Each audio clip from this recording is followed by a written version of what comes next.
Trust me, the only other team I like is Union, and they've finally scored their first goal in about 11 games, which is quite nice. The Union Berlin. Mm-hmm. I can talk about my time at Larne where I watched Linfield lose.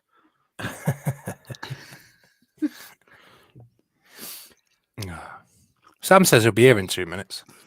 Bruce said he was going to be here full stop. Good evening, everybody. Hope you're all right. Bruce was already bemoaning the lack of content, so I don't know if we're going to be that long tonight. So, but if you want to avoid watching Married at First Sight or whatever else is on at this time, you are very welcome. Oh, I didn't know that was on. Right, I'm rethinking this now. 9 o'clock. I'm learning it through osmosis, just because Leanne has it on while I'm doing stuff. And there was a lad from Grimsby on it, and he got kicked out after about 3 weeks for coercive behaviour. I was like, oh Jesus. Yeah, Leanne has it on, but I've heard you mention it at least a dozen times, so I'm not sure. I can talk about it. How true that is. I can talk about it as much as you need to. I don't really like. I don't know what her name is, but George's wife, her friends. I don't like them. Good afternoon, everybody. Bruce is here. Hey, mate. All right. Yeah, I'm good. I'm late. I've just got back from Slough. That's all right. I'd never been to Ashby cum Fenby before. I mean, it was one letter away from being a very terrible place, but it's a nice village. We run through it quite a lot. Do you? What, stealing stuff? Laptops. Knocking down. Yeah, laptops. No. That's not very nice.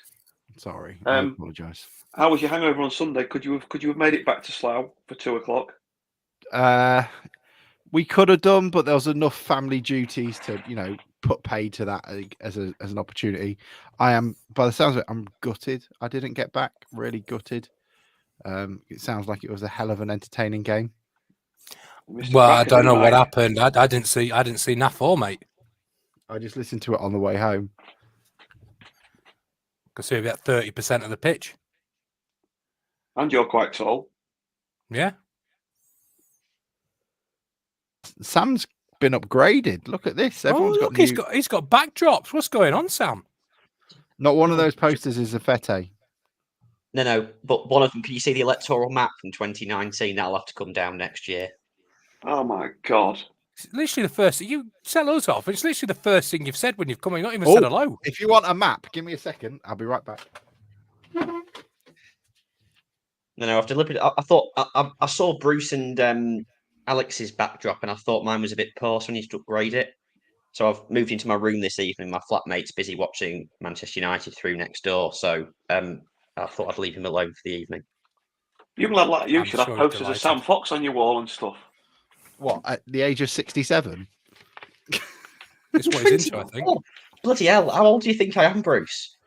There you go. Look at that. You early 20s, mate. You should, so that when you bring the ladies back, they're a bit jealous of something. It is the Lord of the Rings style map of Lincolnshire. I thought it was a leopard print rug. No, cool. Look, there you go. Right, for the overwhelming... I can see that now. For the overwhelming majority that listen to this and don't watch it, Alex, are you now going to rattle through every single town that's on that map? So right, let's start at the top. Here we go. Filibustering the podcast again. Howden. Eyes down looking for a full house.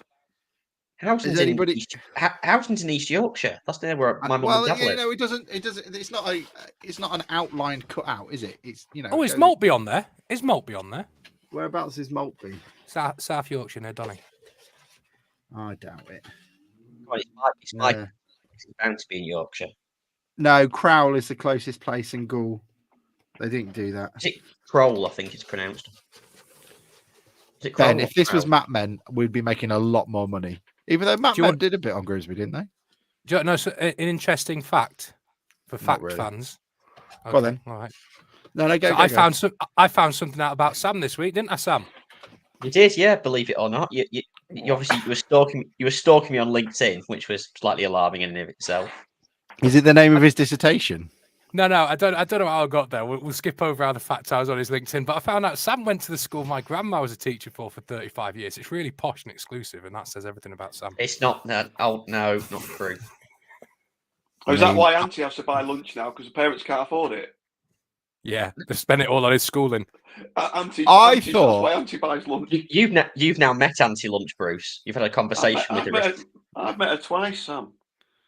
I thought that I'm disappointed now. I thought Sam's story was one of Maggie Thatcher pulling herself up by her bootstraps, chemist, hardworking, like working class who, found themselves on the wrong side of the, political spectrum. But, all now I find out he's, privately educated and all this.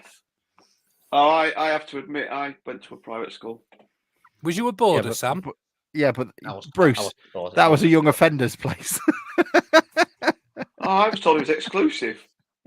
Well, it is. Not everyone can get in. Is that not right? I thought not everyone could go. There's a there's a very strict list of criteria to go to where you've been, Bruce. Oh, okay. Sorry, you carry on, Sam. Thank you, everybody. Evening, Stephen. Hey Look, up, John. Ben Brusto says, "Tell him who owns the attendance record at Old Trafford." I know that we hold the attendance record at Old Trafford. We also hold the attendance record at Arbor Park, Slough now as well, apparently. Also, I think we hold the other attendance record at Old Trafford as well. I believe Bruce might have to find that out. I tell you what, when we played this is a good Barrow? episode. Yes. We played Barrow in a cup second replay or something. I mean, I think we of all the grounds to pick, that's mental, isn't it? Well, it's because Barrow trained in Manchester, isn't it? Yeah, that'll be it. As I was There's got to be something else like Chester or something. When was back in the non-league days and we used to sell out two stands Andrew. of the home fans. We've got to have quite a few. You mean like at Alfresham would have to do when there were people when there were like 2,500, 3,000 town fans and they was pay on the gate and you need a ticket. That sort of afternoon. Yeah, that's when I said those teams we played in the National League, mate. Yeah, those sorts of teams. Can I ask about that? Because I know I put it on Twitter. It's a bit weird that it's going from MK Dons away. It's being opened up to season ticket holders, and then Mariners Trust members, and then 1878 members, and then public launch. When you can have 8,000 away tickets if you want. Why are we just adding extra steps? Yeah, but you didn't read it. You didn't read it properly, did you? The bloody season ticket holders were allowed to buy 1,000 tickets each. Well, I know that, but Bruce, it's just extra faff because then we have to send you money instead of just going, I bought my ticket, it's all sorted. It's just extra steps. Are you going to MK Dons, Alex? Yeah, and Forest Green. What is it? Oh dear. Oh dear. Going to meet some of my friends from work. When the tickets become available for us. This is a glitch in the space-time continuum. I'm not. What? Oh, that's Back to the Future, isn't it? I think so. I don't know where it came from. Or Star Wars. Mouth a minute ago. I think it's Star Wars, actually. Is it? No, it's not. I don't know. Dude, where's my car in it? Hot Tub Time Machine. Bloody hell, this is a level we've done already. There are tens of people listening to this currently. There are 57 on here, but it doesn't include the ones watching on Twitter. We also have the attendance record at Blundell Park. I guess so, Nolan. It hasn't been broken for a while. Eden from Gull. Tim, you're on the map somewhere. Let's see if I can find it. Yeah, that's not very far away from.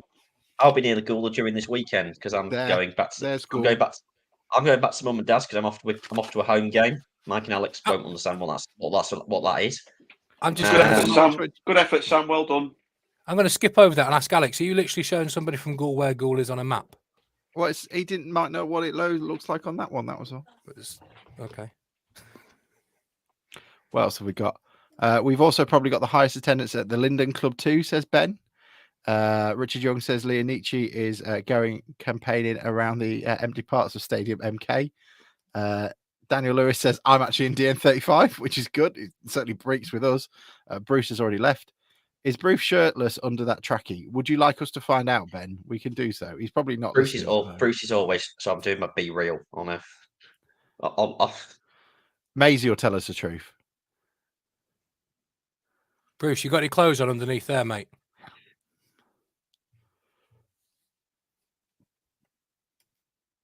You You're were on muted, mute. but was asking you, do you have any clothes on underneath that? I've got clothes on. Prove it. I've got enough clothes for this podcast.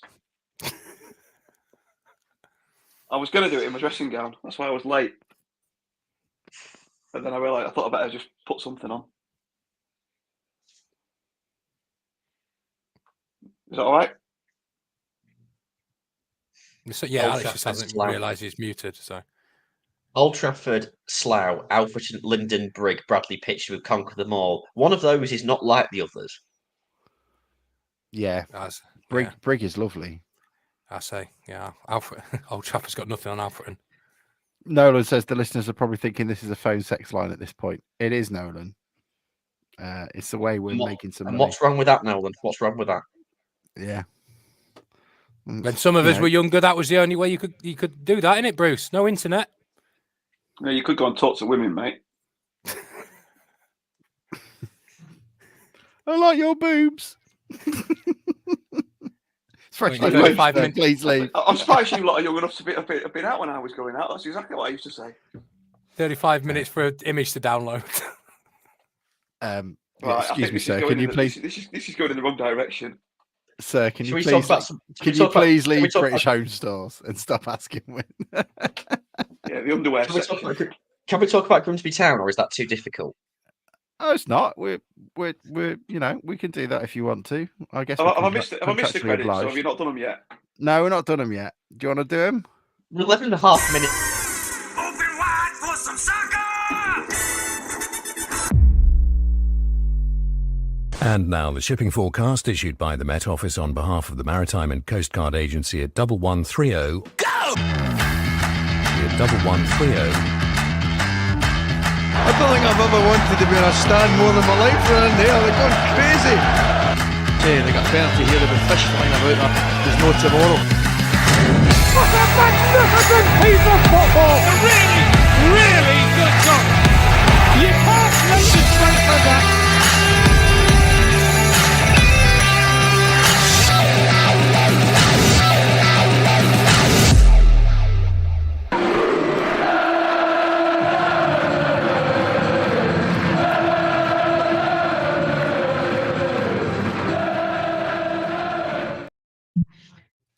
Good evening, everybody. Welcome to the DN35 podcast midweek edition. In a day that realised that Andy Woodman searches his own name on Twitter, and Sam gets to see the king in a funny hat. We are here to talk about drawing with part-time National League South, but Slough, and also our search for a new manager continues, though. Everyone in we seem to be upsetting everyone in Northern Ireland, which is useful for the peace and harmony of this fair nation. We're joined by Mike, Sam, and Bruce. You don't need to introduce them; they've already been talking. Gentlemen, you are lucky enough to go. First and foremost, congratulations to my little brother and Tony on getting married, which meant I couldn't go to Slough away, which was very inconsiderate of them. You guys who went to Slough, can I get a breakdown on what you thought happened? Because on the radio, it sounded quite shite. Yeah, the first half was appalling, genuinely appalling. It was one of the worst halves of football I've ever seen a Grimsby Town team produce. We had no energy, we had no creativity, we had no battle, we had no continuity. It was worse than anything by some distance we'd produced under Hurst. The second half was a moderate improvement. I mean, I said to Manti at half time that we don't need to be that much better than we were to kind of score and force a replay or even win the game, because they were a part-time side in the same position we are in the league, but 2 leagues below us. We improved a bit. We controlled the game a lot better in the second half. I won't say the goal had been coming by the point he had done, but we'd created a few chances by that point. And I mean, I thought we got away with it. I think if we'd lost on Sunday, I don't think we could have complained very much. I know Ben Davis talked about the pitch, it being a difficult pitch, but we're professional footballers. They're not at the end of the day. So while that argument does bear some scrutiny, I have limited sympathy with the argument. But I mean, the goal's a decent goal. It's a good ball by Andrews. It's Mishi's put a decent cross in, and then Danny Rose has tapped it home. It was the sort of only bit of quality we produced in the whole game. But then we didn't really capitalise on that. It's not like kind of like we've got these part-timers on the ropes, let's go and kill them, kill the game. We didn't. We just meandered. I don't think we forced another save out the goalkeeper. What I would say is the side looks frighteningly low on confidence at the moment. Abu Issa's looks low on confidence. Camille Conte Conte in the first half resembled a poor man's Michael Leary. He was that poor and was rightly hooked at half time. He looks low on confidence. Harry Clifton looks low on confidence. Harvey Rogers looks low on confidence. And I think a lot of those lads could do with taking out the side for a bit, just to kind of for their own good as much as anything. But as I said, the first half was dreadful. And if I was Hursty watching that, I'd be sitting there thinking, well, I'm glad they sacked me. I mean, it's massively improved, hasn't it? So we need a new manager quickly because we need a sense of direction. We need someone to give the lads a lift. I'm sure we might talk about what Stockwood said before the game later on, but you asked me about the game, and that was my kind of thoughts on the game. Right, we'll see you next week, Alex. That's really appreciated. Thank you, guys. Yeah, that's brilliant. Thank you very much. We'll see you on Sunday. Who else? Mike went, but he kept moaning. Oh, sorry. Humberside's Mike. McMahon went, now taking over Henry's job. Oh, you want me to tell you what happened at the game? Yeah, Summit. I've not got a clue. I've not got a clue. I think a lot of fans that went will relate to this. You couldn't see Nath fall. I could see about half the pitch for half the game. So from what I can tell, it was shit. We were shit. And that's it. Good. I thought that I sort of got picked up on Twitter. I don't know about everybody else, but I just thought if they were saying that the players were flat and all this, that, and the other, and I just expected a bit of a reaction that we'd come out. Hurst had been sacked, and we just didn't. And like Sam says, that I've never seen a team. I've seen town teams fail before and get relegated before, but never looked so weak. Usually it's been a lack of ability that's been the problem, but they just look like Sam says, they just look absolutely so low on confidence. It's unbelievable, really. At this stage, we're only in early November. I think we do need to get somebody in fairly quickly, because what I saw, which for like Mike wasn't a great deal, wasn't good, and if that's they'd had a week, hadn't they? Between Hurst got sacked on the Saturday and we didn't play till the following Sunday. No, there wasn't what I expected there would be, with a couple of different voices. I know they're the same voices, but a couple of different voices in charge. I'm amazed that Issa's still starting games. He's the couple of long shots earlier in the season, which we all raved about, and were really, really good goals. But he's, like Sam says, he needs to come out of the team. There were others that are struggling, but up that business end of the pitch where we need a bit of creativity, I feel like Rose and Wilson can provide some of that or score a goal, but he looks just shot at the moment. It'd be interesting to see whether, because I think they'll still be in charge next Saturday. But it'll be interesting to see if there are a few more changes now they've had another week and they've had a chance to see them. Yeah, I'd agree with that, with most of that, Bruce. I mean, I probably did see a bit more than I said earlier. I mean, the biggest takeaway factor from me from the game was the first half in particular. I'm starting to think you didn't go. I was there. I'm starting to think you just. I spent 5 seconds speaking to both of them. So he was in the Wetherspoons before the game, and he said goodbye to me and Mancy before we left. So as you left, and he stayed in Spoons. Yeah, okay. I should have done, but as I was going to say, the first half in particular, I don't know if it's the right word, but it's the one I'm going to use. Is for a professional footballing team that has just lost a manager its job, because that's what's happened. I thought it was embarrassing to have absolutely nothing they've come out with. There's no tempo, there's no direction, there's no conviction in what they were doing. It was all slow and unconfident. And for professional footballers, it was there's probably a better word than embarrassing, but it's the one I can think of. And thankfully, the second half we seem to turn that around a little bit. But it's definitely concerning that a team of players after the week they've had can't come in and have a response. So I think the point Sam was making was quite true. We need somebody in quick. We need somebody in quick that's going to inject a different style of play or something that can get something out of these players and inject some positivity and some confidence, because above all else, they look absolutely wrecked mentally. And I just can't believe that that's a Paul Hurst team that can do that. Usually Paul Hurst teams have problems with their ability or attacking phases of play, but they don't have a problem with their mentality, and that's what they have at the minute. I know it's a taboo to question a player's or a team's dedication and hard work, but I think we've been burnt too many times by players doing exactly that for it not to be a suggestion. I do worry. I understand when things are going against you. You know, like when you're running to it. If you, anyone who's played football at any level, when you're running onto an attack, you feel like you're running downhill, and then when you're running back to defend, it feels like you're running uphill. That's the same.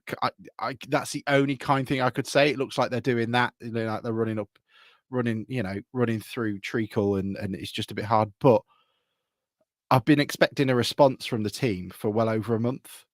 I've been expecting that when the first ires of criticism were at Hurst, I was expecting to see them come out, give a good fist of it. When when we beat Barrow on a terrible performance, I was expecting a response there, and I didn't get it. We just got the result. And then obviously when it felt like it was up backs against the walls against Donny and Colchester, didn't get it then, and we didn't get it against a part-time team who were struggling in National League South. And I do question the players' commitment, and I think when you're 21st in League Two, I think you should do, because I think ability-wise, this team is pretty good. But so was the team that got relegated when we had Menezes, Matete, Hewitt, all of those guys. They were half decent footballers. That wasn't the side that got us relegated. I mean, the damage had been basically you had to conduct a pre-season in the middle of the season in January, and the players have shown. Hang on. So, like Hewitt was there. Awara Edwards was a decent player at the time as well. There were players. Matete, Giles Coate, Menezes, these Lenny and Hansen had been injured all season. He had to sign a whole new team, and they had to basically conduct a pre-season during a proper season. The side that got relegated wasn't a relegation side; it was a side with Terry Taylor and Kyle Bennett and Danny Rose. And it should have been enough, Sam. Should have been enough. Sam. Hang on. It also had Clifton in it. It also had Waterfall in it. It had mainstay players in there. I can understand your argument, but there was enough in there. It wasn't about ability. It was about hard work and dedication. And if I'm going to be polite, if I don't say hard work and dedication, then that inability to get over the mental toughness of being on the losing end of things every week, I guess. And on a bit of fight, I mean, we showed a bit of fight at Stockport where we came back from 2-0 down and got agreed. People. Yeah, we came back at Tranmere. All of this was under Hurst, so we showed none of that on Saturday. But hang on, at Tranmere we were still quite poor, and we were quite lucky. I didn't see much. We played pretty well at Tranmere. Actually, it was a Tranmere team. What was their record going into it? Well, they'd won 3 of their 5 home games before that. I don't think they're still in the bottom 2, weren't they? Yeah, they still had a decent home record. Look, for me, I those games. I thought the Barrow at home one, where we played absolutely terrible, was hopefully a bit of a turning point, because we were up against it, and we dug in and got a result, which reminded me of Stockport the previous year when we dug in and got a result after the back of a Paul Hurst run again. But I can't understand it, because I look around the team and I think we've not really lost much from last year, in terms of leadership. You've still got experienced players there you'd expect were able to dig in. Your core of your side, you've got Green, you've got Houlihan, you've got Waterfall, you've got Ma. There's 4 eminently experienced, and I would think players that are not going to fall into that mentality. So I can't understand it. I think it's a case of once you get on a bad roll, it's very difficult to turn that around. And I was hoping that Barrow one was the battling performance they needed to show them, but it wasn't. So they need somebody in to come and change that around, give them some confidence, and get us going again. Do you remember when in the 2009-10 season when we brought Bradley Wood in, and he looked like he was running twice as fast as the rest of the team. He just those first few games, the effort and the enthusiasm from a lad out of the youth team, and the spark and the zest that he had. All right, he might not have been the most talented footballer in the world, but he gave all the fans a lift. He didn't give the team that much of a lift because we got relegated. But it just from the sidelines looking on, the amount of effort that he put in and the pace at which he did things just looked, and our players in a similar sort of thing at the minute where they're just weighted down by the burden of the way the run's going and what's happened to the manager and all the other things. And like you say, we just need to get a breath of fresh air blown through the squad as quickly as possible to clear all that. But I've heard Sam and yourself, Bruce, say we need a manager as quickly as possible. John, Jason and Andrew have said, well, Jason has said anyway, that it's going to be a process that's going to take a little while. Is it not an idea to get what they've been doing for person? What they've been doing for these 6 weeks, then, that they've been considering it, apparently, then, if they've not got a pretty clear idea on what they want. They said when they sacked him, he's got 6, that we've been thinking about this for 6 weeks. So it should be a quicker process than this. If they're now saying, we're going to take the time to do it. You can't have it both ways. I've got a theory on two of those. I think the turn of phrase, again, we're talking about turn of phrase. I think a couple of weeks may be one of those standard phrases you use to describe anything. I don't think it's him saying we're going to be 3 or 4 weeks. I think it's just a standard phrase. The process is going to take a few weeks. But moving on from that, Sam, you cannot start a part of that process until you don't have a manager. So you can have, we'll talk about Healy later on, who's apparently in the mix. Like, and none of us would have considered him. So obviously some work has gone in to identify who are the people that you want in the job. What's the process for doing that? And then if you've got 5 or 6 people, you're going to have to start contacting clubs, contacting agents, getting them in and waiting for any applications that come in as well. So you can't, look what happened when we sacked Bignut and we got Slade in the next week. That is the wrong way to do it. By terms of they've spent 6 weeks looking at it, I think that means speak for yourself. I was tickled pink when he came in. Collecting the data, getting their, I was going to say ducks in a row, but I won't say that. Getting everything in place and knowing about the process, but you can't begin that process until there's a vacancy. You can, because MK Dons appointed Mike Williamson 2 days after. Well, we ain't MK Dons, mate, and we never will be MK Dons, so I'm not bothered about that. Say you can't do it is wrong. Saying you should do it, that's a different argument. No, I'd never take any lessons from how to do anything in football from MK Dons and the chap that owns him. So if he's doing something, I would tend to want to do the exact opposite. I think it was, by the way, I think it's right that you don't appoint somebody effectively before you sack Hurst, because that would have angered me even more, I think. Yeah, I would want them to be fully supportive of him, and I think they were, weren't they? But sorry, Bruce, you were unmuted first, mate. No, I think just what you're saying, though, they did say, Jason did say, didn't he, that they didn't want to approach anybody or speak to anybody until after Paul Hurst had been sacked. So they might have been looking, but so what were they talking about? I guess. Same things we were, mate. There's probably somewhere there's some sort of Zoom footage of the two of them just going, fucking hell! How are we losing all these games? I just thought it's even worse when they know how much they're paying them all, I guess. Yeah, you were just flashing up a few messages there while Sam and Mike were talking. There was some good stuff on some of them. I don't know if it's worth you just reading a few of them out, so that for those that the majority that aren't sat at home with nothing to do on a Wednesday night. Well, yeah, there was one that I particularly. Adam Pannell said this team's assembled using a lot of data analysis, and that's been something which has been lauded by the club. Has that worked on this occasion? I think that's worth discussing. Well, top half finishing 17, the best finish in 17 years would suggest it has. Yeah, it's these things. Not right now. I don't think you would necessarily be able to say it's worked if it had gone well so far this season, because it's such a small sample size. So on the flip side of that, I don't think you can then conversely say the same when it hasn't worked. I think you need a bigger sample size. I think you need to see these players playing in a different system or with a different style of play and with a different manager to see what you can get out of them. Because on paper, we all agreed most of these players are decent improvements from what we've had. Now, obviously, we're not seeing that, but I think it's too early to take that sample size. But one thing I would say about the 6 weeks process you were talking about, we're obviously not in football, so there will be. I'm convinced there will be 1,000,001 things that they can get on with in the 6 weeks leading up to sacking a manager that we wouldn't even consider in terms of payouts, in terms of structuring deals to get rid of somebody, in terms of drawing up shortlists. There'll be 1,000,001 things. So I don't buy the argument they've been sat there doing nothing and just saying they've been working on it for 6 weeks. Right, so let's have take a him out look the through what... take him out the WhatsApp. Yeah. Okay. Yeah. I wonder who's admin now. There's Paul announcing the team, and there's just Chris Doig replying. I don't know anything. John Lewis is saying you would have expected a reaction from the players. You would have also hoped that the new duo try something different from what was obviously failing. Richard Sutcliffe says the current management and the last have no idea about the pressure and intensity. They stand and watch. They put it upon players to simply turn up and do it.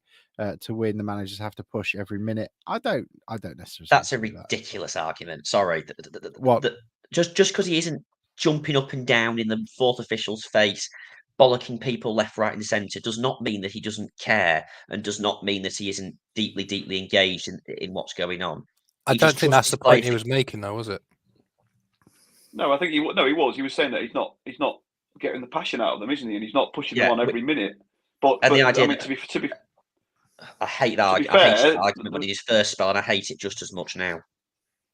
No, there's been a lot of good managers at the very top level that don't have to be on the touchline like Jurgen Klopp. Jurgen Klopp and Guardiola, they never sit down. Do they? Arteta's very similar, but there've been a lot of good managers. Hang on a minute, Sam.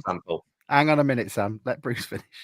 There's been a lot of good managers who aren't like that. So I agree with Sam that they don't have to be like that. Now it does look, though, having said that, like our current squad, maybe we've tried the nice approach and the quiet, pragmatic approach. Maybe they do need somebody that's going to upset them a little bit. I don't know, or maybe, but I don't know. It's a difficult job, isn't it? When people are as low on confidence as they are, knowing how to get the best out of them. Because we did have Chris Doig in the makeup, and by all accounts, he's not a cuddler. Well, sorry, Bruce. It's all about styles of management, and Paul Hurst has a particular way that's been successful in the things he's done.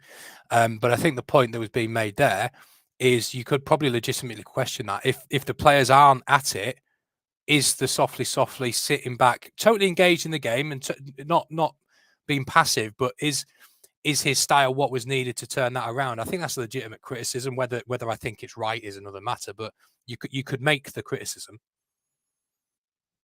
Yeah, it's an interesting one. I agree with Sam and Bruce, but I also think if one thing isn't working, then if the manager's getting a little bit, even if it's just false, he's just getting a bit animated on the touchline and encouraging them, it's a little bit different. But that's in the past now. Nothing can change about it. Stevie Croughton does that though. He's the kind of motivator and cajoler. I sit in the main stand and you can hear him from back there. So he's probably because he's just got the loudest voice actually. Interesting comment from Nolan here. Almost all the signings were made were players Hurst had managed previously. Abu Issa and Jake Eastwood. I'm not sure any of the others have been managed by Hurst previously. Toby Malarkey hasn't been. Harvey Rogers hasn't been. Charles Vernon hasn't been. Danny Rose hasn't been. Kemal Conti certainly hasn't been. Jamie Andrews hasn't been. So yeah, that's bollocks basically. Is this a hostile takeover? Yeah, Sam's getting a bit. That's just 5-minute timeout for Sam. Let's have a quick look through. HC Stormer says one thing that really annoys me is seeing players who've been absolutely poor this season, such as Hunt, Waterfall, and Eastwood, doing these pro football training camps. You're looking for what they might have to do afterwards. Andrew Matthews is saying, I watch a team with zero confidence and desire, especially in the first half. Richard Sutcliffe says, watch Man City. No, thanks. Pep or Eddie Howe, they send the whole game pushing non-stop, clapping, pushing, directed. If you want to win, don't just expect the players to turn up. Square Eyed says, would it be worth the club getting in a psychologist for the players if that's a thing? Ryan North comes in. Even lads, I believe once we have a bit of confidence running through the team with some clear tactics, I genuinely believe we can get on a good run. I wouldn't be surprised to be in the top half and even sneak in the playoffs. That is positivity. Amazing, Ryan. Love it. Richard says, similar to any, I think they were going back to your analogy of Bradley Woods. Bruce, saying similar to when Jolly gave Harry Clifton a go, he just added energy and desire. John Lewis says they weren't actively looking for a new manager during the 6 weeks, only talking about the process and what that could entail, and what managers are on the market. And I haven't got to any others. I know there's another 11 comments, but there we go. If some of these people came on and talked instead of us, it'd be loads better. This would be a loads better. There's some very sensible comments in there. Yeah, subject yourself to some scrutiny. Watch the best Premier League managers. I don't want to watch the best Premier League managers, Richard. Apart from that game against Spurs and Chelsea, it's been terrible. I can't think of a worse league to watch. Eddie Howe doesn't spend all his time jumping up and down in things. Anish Postecoglou doesn't. I know Jurgen Klopp does. But the fact there's a right and wrong way to do it is wrong. There's so many. There's more than one way to skin a cat. And I don't remember people having a problem with this perceived lack of passion from Hurst when it got us 2 promotions in an FA Cup quarter final. But all of a sudden now we're not very good. It's a massive issue. I've got the Arsenal game on here, and I'm watching Arteta. He's already doing me nutting. I'm not even watching it properly, so I don't want that. Well, the referees always been the same, Sam. The Referees Association basically said this week that Arteta's the worst behaved manager in England, didn't they? So, and also he keeps coming up short when it matters. We're not a Premier League talk podcast. We don't have the. I think the thing is, Sam, that as well that it's when Hurst's. We've said quite a bit. When Hurst's team were winning, it was all right, but when we like this season, when we've been playing badly, it's just looked awful. And I think the thing with him on the sideline is, it's the same. If we're getting results, no one cares what he does on the sideline. It's just looking for an answer, if you like, as to why we've appeared so flat in recent weeks, isn't it? And I think they're looking at the manager and thinking the team reflects the manager, and that's rightly or wrongly. I'm not sure. Probably wrongly, but I can see, like Alex said earlier about other things, I can see why people say that. I can see why people say it. Sorry. Just doing you, Sam. Just doing you. Liam Walker on Twitter says, how many of the panel still believe the group of players are better than what they are showing? Crocombe and McAtee were both a lot better than what we have now, and as many others have highlighted, had character. Was Andy Smith better than what we have now, gents? I don't know what to say to that, because also the former women's manager who left his position has been spouting a little bit about it, and I think it's an easy one to throw when things are a bit in the doldrums, but I would absolutely say there are a lot of players in this squad, and as a squad, we have a lot more to us than we did. McAtee was not at his level last season, and that was a genuinely consistent complaint amongst fans that McAtee was not hitting the same levels that he was in the promotion season. Crocombe, Sam will argue with you to the end of days that he wasn't very good. Just because Eastwood isn't good enough doesn't mean that just because Eastwood isn't good enough doesn't mean that Crocombe was good enough. They're both not good enough. And as for Andy Smith, yeah, I thought he was really good, but I don't think he's I think as a defensive unit, I think we're stronger in terms of with Malarkey and Rodgers than we were, and more options is for the better. I just don't think. I think these players are better technically, which was what we were seeing at the start of the season. What they aren't is very good mentally at the moment, and that is a shame. The biggest problem is what's gone wrong, isn't it? That's the over these last 2 months or 2.5 months or whatever it is. What's gone wrong? Why and why wasn't Paul Hurst able to redress it? That's the biggest thing for me. I do think they're better. I am not sure that there was some of them are better, but I think Andy Smith. I'm not sure that Andy Smith would have shrunk. I'm really surprised that the way Harvey Rodgers has gone. I thought he looked like a real player, and I'm sure there is a player in there, but he looks a shadow of that player at the moment. And I hope he can rediscover it, because at the start of the season, we just said, didn't we? I mean, we're basically playing the back four, or most of the time we're playing the back four. When you've got Maher and Rodgers and you've got Malarkey at right back. And either of the two left backs, we were waxing lyrical a couple of months ago about how good a defence that was. So I know you defend as a team, but something's gone wrong somewhere, hasn't it? And why they've all fallen off a cliff mentally is you've got to question the former manager, because he signed them and he trains them on week to week. So, as much as I'm grateful for what he did, I don't think he could see, and I don't think in the end he was that upset to be sacked, because I think he knew that his time was up and he was struggling to, and he couldn't see why we weren't getting the results. I don't think. Absolutely agree, Richard, who says ability possibly better than last season, mentality absolutely not. Yeah, I'd agree with that. I mean, I think I've said a few times that I do stand by it. I fundamentally believe this squad of players, technically and ability wise, are better than where they are. A lot of them were here last year, so they've proven that from last year's performance. And a lot of them are from higher leagues or have played higher up League Two. Now that doesn't necessarily mean putting them all together, playing it certain ways, is going to result in a good performance or a good outcome, as has been shown by the fact where we are and Paul Hurst has left. What I'm saying is I think these players with a different direction, a different voice, maybe a different tactical setup, maybe a different way of playing, are more than capable of being better than where we are in this league. I mean, if you look individually at some of the players, I mean, some like Eastwood or Cartwright, I would probably argue Crocombe is better. Andy Smith, I would also probably argue, gets into this team at the minute. But outside that, I think we could make a pretty strong case for most of these players, from what we've seen, look like an upgrade on who they've replaced. They're not playing that way. And I believe the reason for that is either the training, either the mentality they're going out with, or the message they're getting, or the style of play they're being asked to play. So we see it all the time in football. New manager comes in, shakes up a little bit, gives some confidence, gives a different direction, and results turn around. So I don't think we need to be necessarily all doom and gloom. Saying we think they're better than their position doesn't mean we're saying it's because we've seen them this season. It's saying it's just a belief from our understanding of how football works, that they are better. And I fundamentally still believe that. Yeah, John Lewis says the defence is lacking the confidence in the keeper controlling the box. For all of Crocombe's flaws, you knew they were going to catch 9 cents of the balls that came into the box. Eastwood has never had that. I agree with that. And what you notice is that I've listened to ex-defenders speak about this. Is a nervous goalkeeper.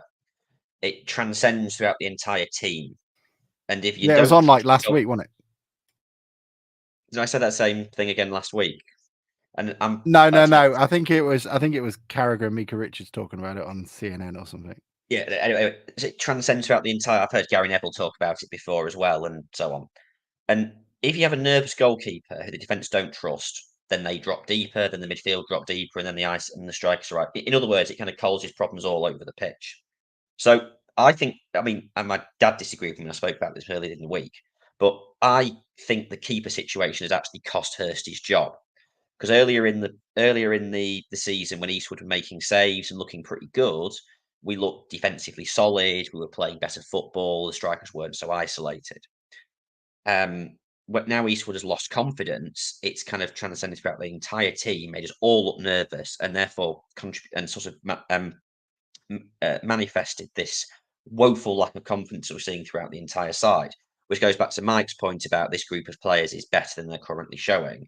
And with a kind of injection of confidence and maybe a kind of clarity of message, they will likely improve. I mean, we're in big trouble if they don't improve. But I'm not sitting here like I was in 2009, 10, or 2021, thinking, "Oh my God, if we don't sign a whole raft of new players, we'll end up going down." It doesn't feel. I don't think we'll go down at all. And I also think if there was any risk of that, Jason and Andrew would be, however reluctantly, would happily get the checkbook out to sign a load of new players in January to make sure that did not happen. But the keeper situation, I think, is a big issue, and any new manager who comes in is going to want to sign a new goalkeeper. It's why most goalkeepers are basket cases. Well, the best ones are, because you have to have that level of self-belief and confidence, because if you lose your confidence as a goalkeeper, you're done. So yeah, you're right. But I mean, if you looked at each single player we have signed, I think the overwhelming majority, you could say, yeah, they're an improvement. So then you have to think there's something wrong other than the quality, because our team last year got our highest finish in 17 years. So if you've improved that in ability, what's the issue? I remember me and Bruce on the back of Bradford waxing lyrical about Marr and Rodgers, saying this is the best central defensive partnership we've had that I could ever remember.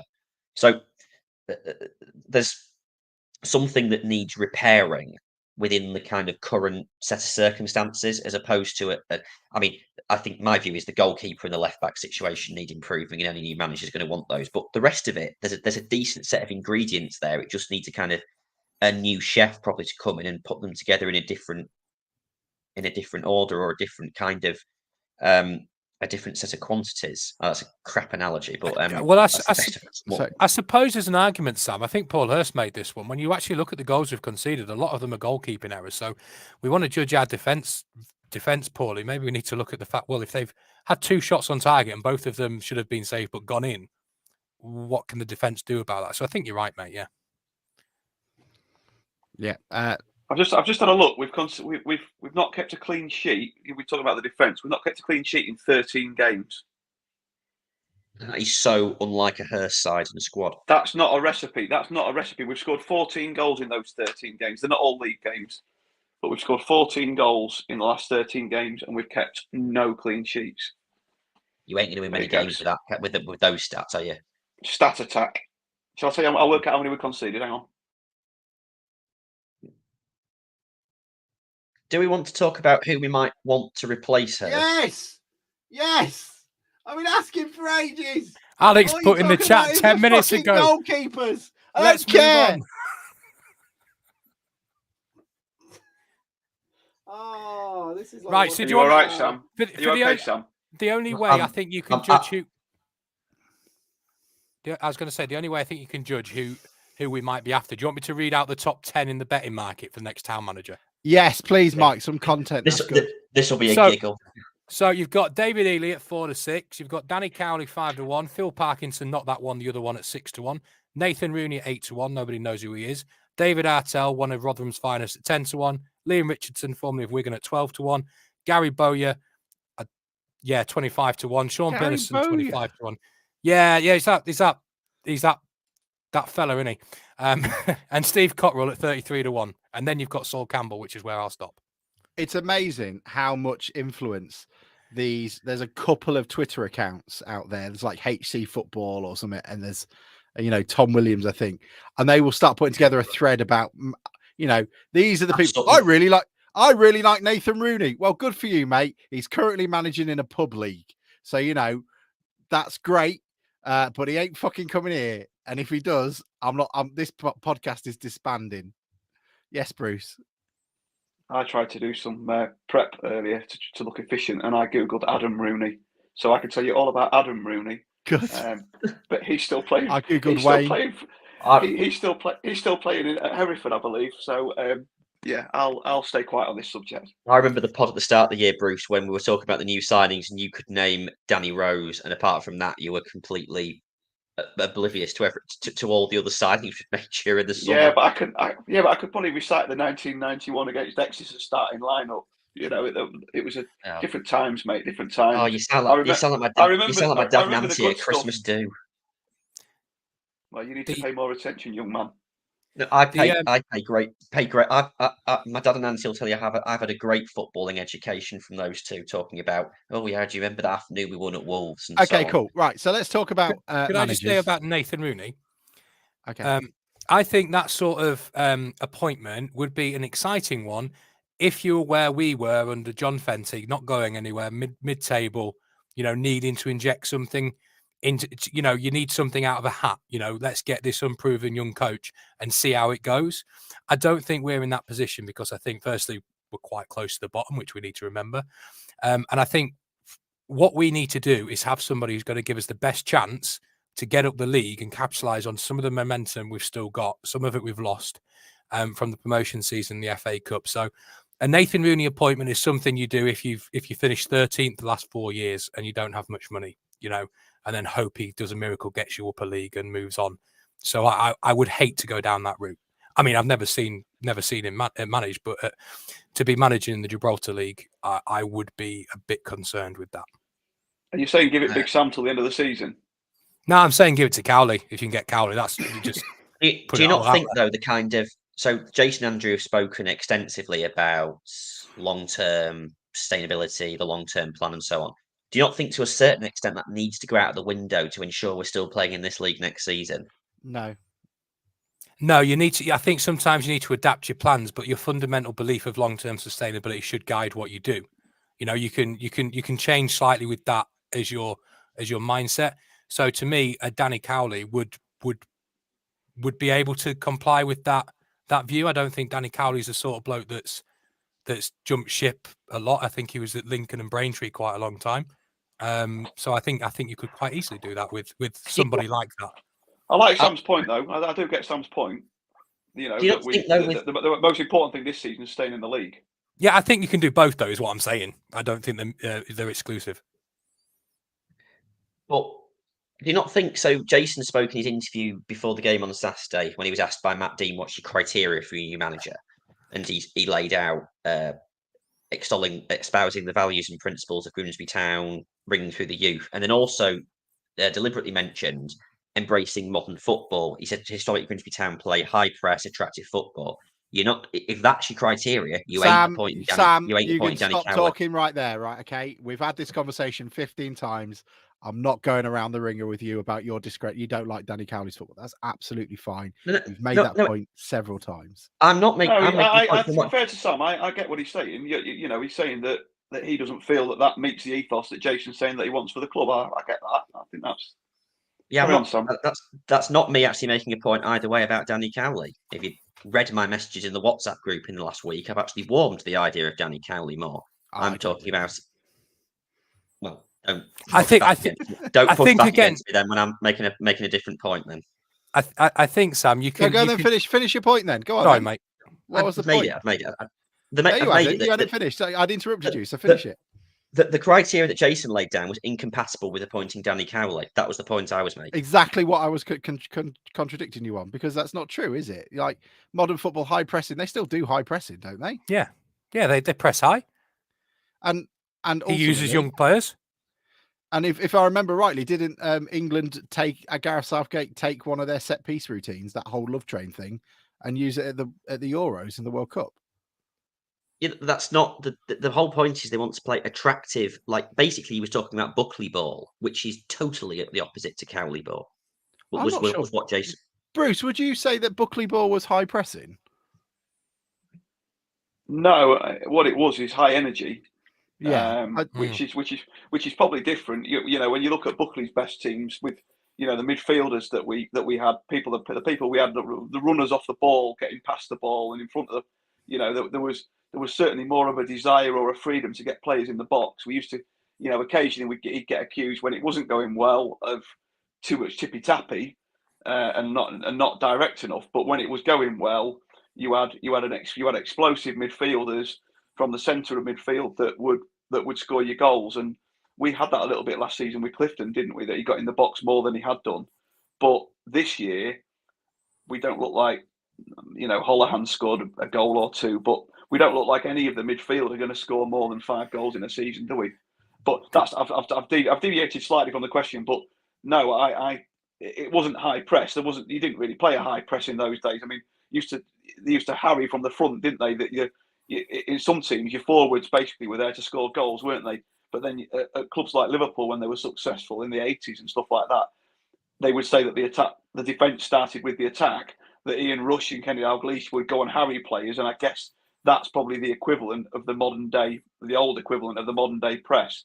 And our forwards didn't get away with just standing up front and doing nothing. So I guess in a roundabout way, yes, they did, but not like you would see now. Just one thing that's just come to my head, going back to what Sam said about, you know, not fitting Jason and Andrew's criteria. I watched something last week, and it was an interview / presentation they were doing, not about a game or tactics, but about their ethos around how they manage a club, how they manage a team. And I watched it, and it sounded like exactly the thing Jason and Andrew have been going on, and they did this 5 years ago. So I think sometimes we can pigeonhole or stereotype managers because they play a certain way in certain circumstances. They bought into all the data analytics and all those sorts of things. I honestly think we sometimes build the Cowleys up to be worse than what they are. You know, they've got proven success. and they sound like they fit right into what. Now we probably won't get the Cowleys, but I think they're the best choice for what we need. I just don't see us going near them. I think they're a bit too obvious, and I think they'll come with a bit of a a heftier price tag. First and foremost, you're paying for two people, aren't you? I know he's the assistant manager, but I guess he would be on a slightly higher remit than say Doig would have been. So I think just financially, I think they would go some other way. They just seem too obvious, and I don't know whether Lincoln would want to go back to them, but a lot of their fans seem like they would be happy to do so. Do you not think they'd have gone back to Lincoln by now if they were going to? Because Lincoln had been managerless for a bit. I might be wrong there, but that's just how I thought my instinct. I'm only guessing, but from what I knew, from what I can see, Lincoln wanted this bloke from Shelburne or Shamrock or something, Stephen Bradley. He turned them down. And I wonder if at that point, the Cowleys went, we'll go to Bradford. And then Lincoln's first choice didn't become available. And so now they're looking at, the Cowleys. I just don't see, just seems a bit too obvious that we would go for the Cowleys. That is a good point, because let's remember that until 2 days ago, David Healy wasn't even in the long form of the betting statistics. So I'm quite convinced in the next couple of days we'll see a name come on there that's not on the 30 odd names that's there. So we've said before, aren't we, the betting statistics. We haven't had half as much fun as I thought we would do with the betting. I said last week, and I stand by, I think we'll end up with somebody that nobody's mentioned. I think they will go for I believe them wholeheartedly when they talk about there's a strong criteria, there's a process, and we're interested in kind of like the values and virtues of it. So I think we'll go for somebody who's a bit left field, to be honest with you. I agree with Alex that the Cowleys are too obvious. And is it not a little bit like, forget what I think about them, but there will be an issue with them subconsciously, maybe, that Luke Waterfall has suffered from, for example, that because they played for Lincoln, there will be immediately a kind of not an anti, but certainly the moment something goes wrong, people will be on them immediately. Or do you not think Jason Andrew cares sufficiently about that to kind of? I don't know. We've never had that, have we? It's always been the other way around. Buckley and Keith Alexander went the other way. They didn't, So I don't know if we've experienced that. Yeah, but we all just understood that was a mad trip. And can I point out that Paul Hurst was also the most obvious first appointment they've ever made? Oh, that was the most obvious. Apart from maybe, that's the most obvious appointment I've ever seen in the history of football. When Hurst came back to us in 2020, it was he needed a job, we needed a manager. So Richard Young asks, what are the thoughts on David Healy? Obviously, he's gone to the top. A well-known sponsor of the club has come out on Twitter and said that the club were looking at interviewing him. The talk is we've made an approach to Linfield and they've given us permission to talk. The only thing I can say on this is, as the only person here, I think, who's watched Linfield's David Healy's Linfield live, they are, for those of you who don't know Northern Ireland football, they are essentially Celtic. And if they don't win the league, it's a crisis. They didn't win the league last season. They lost out to Larne. The mighty Larne, and it was a bit of a knock for them. They do occasionally play in the Champions League qualifiers where they'll lose to some Cypriot team, but from my experience of watching far too much Northern Ireland football, actually, the level I would say is National League North, National League South sort of level, rather than League Two. But that doesn't necessarily mean he wouldn't be out, a good fit. If that story's correct, that we've asked for permission and we've been granted permission, that to me would, as a non-expert in this sort of thing, though, would imply that you would think that it goes right. We'd like to speak to David, and before they say anything, you would think that their chairman would say, "David, do you want to speak to Grimsby?" Once he's decided with his board that if permission's been granted, you would think that he's interested in what we've got to say, and he's interested in talking to us. If that's all correct, in which case you've then got two highly professional, very successful businessmen in dialogue with this guy. You would think if they wanted him, that they would have a fairly good chance of getting him, in my opinion.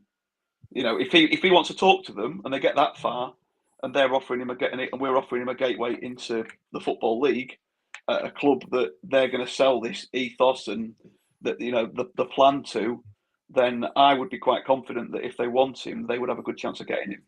I don't know what everybody else thinks.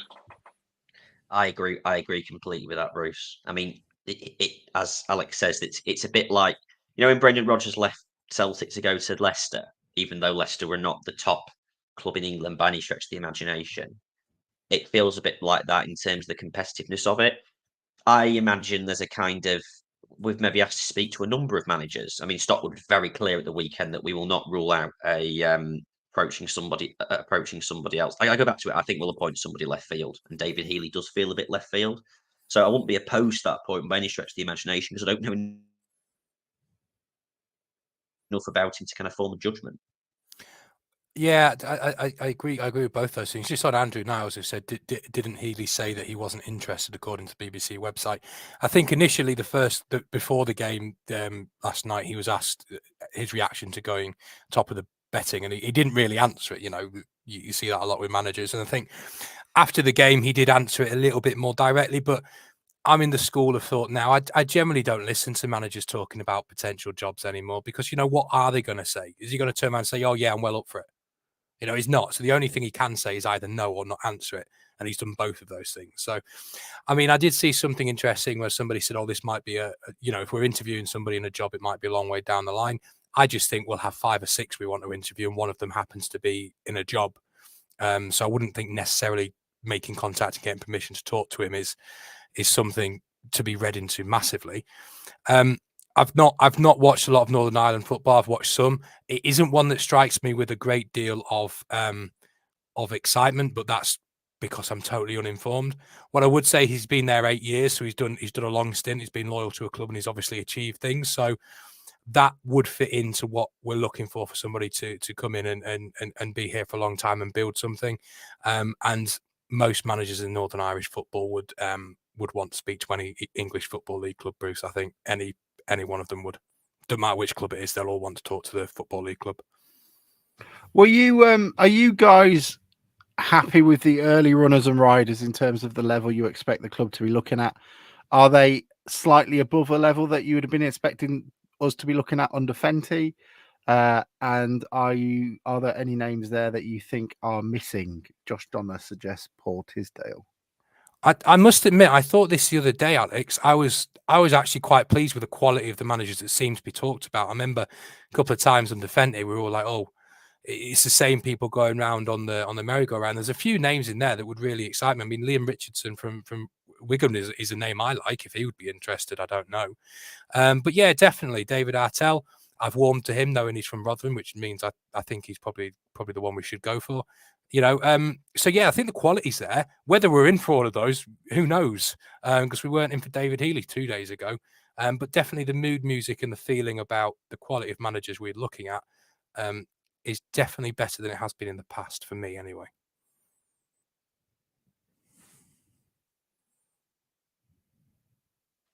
I'm just getting a game ready for the end of better than my last game for the end of the Okay, show. cool. Anyone for anything else on there? I'm just listening to Michael O'Neill.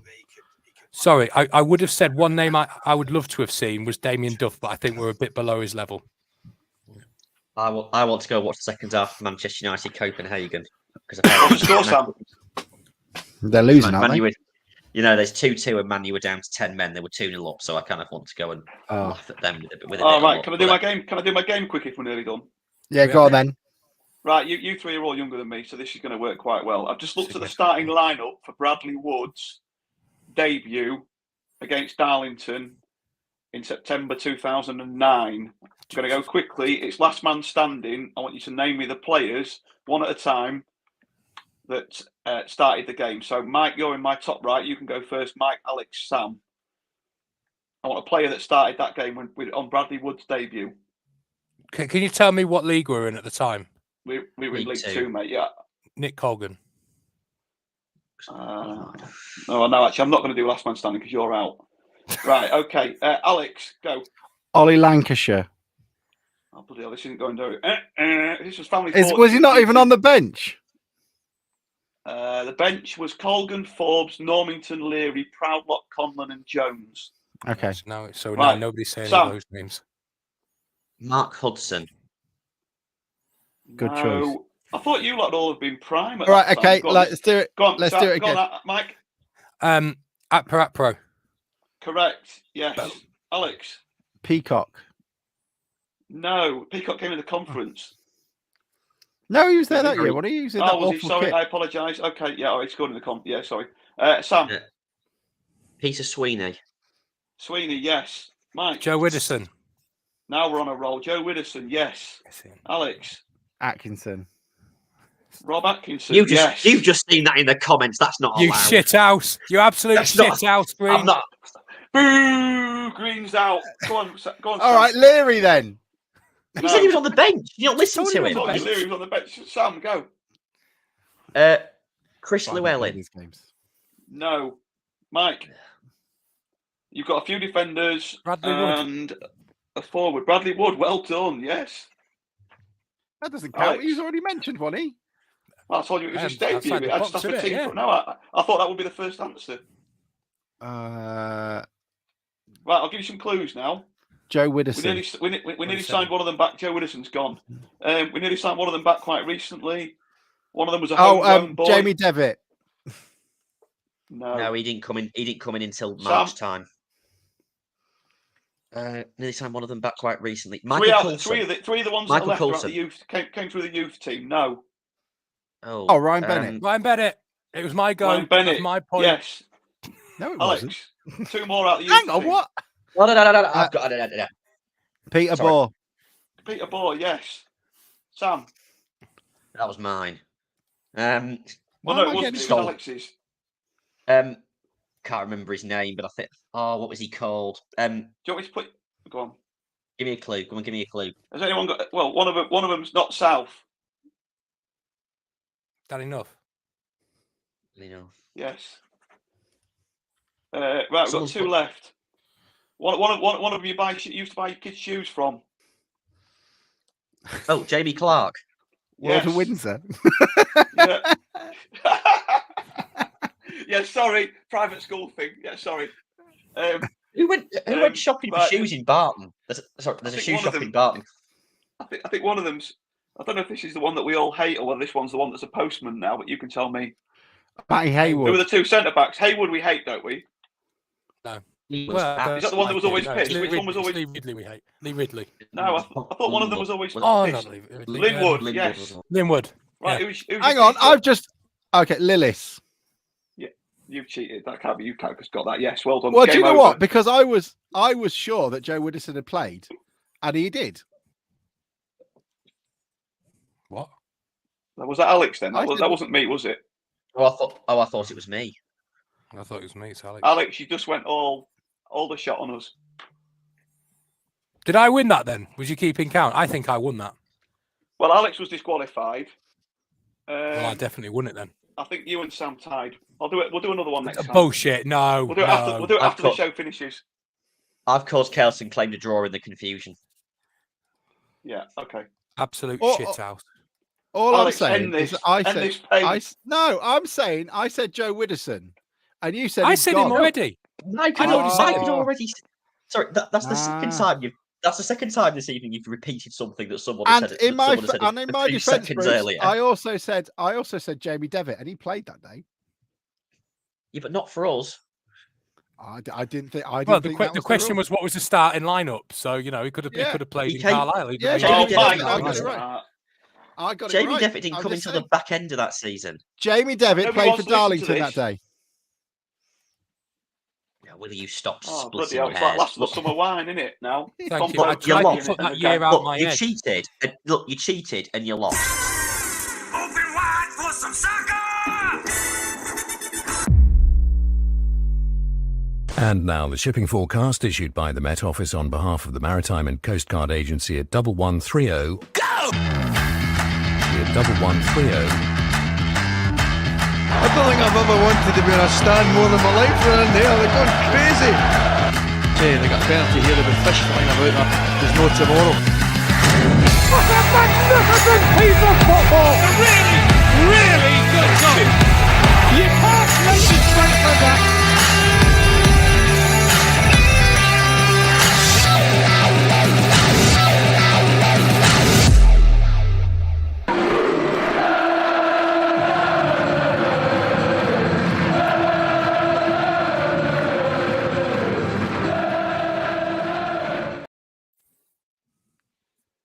still live? Yeah, we are.